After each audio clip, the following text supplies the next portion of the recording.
Welcome back, ladies and gentlemen. Thank you for being here to Field Trippin'. I have a special episode for you today. I was actually about ready to head home because I just recorded an episode for the Green Acres Garden podcast, but I couldn't leave without recording, I guess, a little bit of footage here.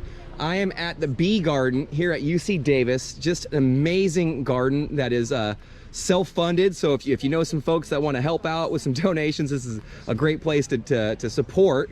But it is just one of the most beautiful gardens, especially that it's all dedicated to bees, learning about bees. We've got a dedicated scientists that actually work in this garden. Just got done talking with one amazing Dr. Christine Casey about bees and pollination and all the plants that they love and just the benefits of them. So it was just fantastic. And so you can see right here all these freaky cool varieties of plants. And this is actually really late in the summer right now, so a lot of plants have it's been really hot, it's been dry, it's been kind of a little smoky, but you can see that actually a lot of these plants are still blooming and doing well. And if you actually just stop for a moment and just look, you'll notice that a lot of them are actually just covered in bees. Look at this. This is the calamint. I noticed this one earlier. It's all actually, and I wish you could smell right now where I'm walking, because all the smells in this garden are so fragrant. It might be all there's like a lot of sages, and that's our salvias, but there's a lot of other flowers and plants as well. Here, let me get back to the heart of it. Here you can see, here's some California fuchsia. I was noticing some bees, but also some hummingbirds were all over this fuchsia, and it was just going crazy. And you see this is also another beautiful plant, huge salvia, but it's all bloomed out. You can see the flower spikes, now they're seed pods. Pretty cool. And actually the doctor said, hey, if you want bees, you want them fast, one of the best easy ways to get bees, she said, just sunflowers. Sunflowers. She mentioned that's just the best way to just quickly get bees, because there's a lot of different varieties. I just had a hummingbird almost hit me in the head. But look at this. This is actually even an edible plant. So right here we have basil growing, right? And so a lot of folks, when they see their basil and they want to have more basil, when they see it start to bolt or blossom like this, they will cut it back, right? And then that'll induce more leafing, more leaf growth.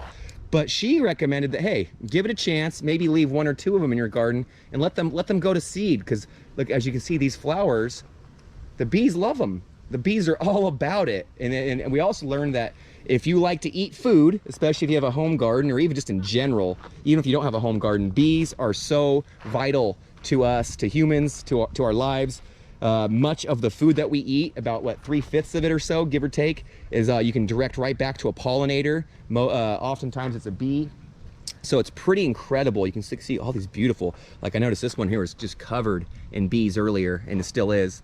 I've noticed some butterflies out here as well, but just tons of bees. I'm hoping I can get out here with my students and do a little bit of work.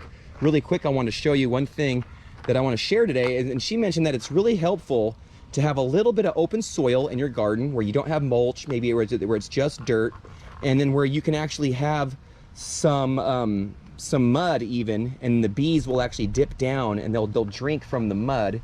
And they just love it. They'll get just a little bit of water in there and they go nuts. It doesn't mean you got to wash, have a big mud pile in your backyard, but it can be very helpful. And you can see right here, I want to show you, take a look at that. Look at those bees right there.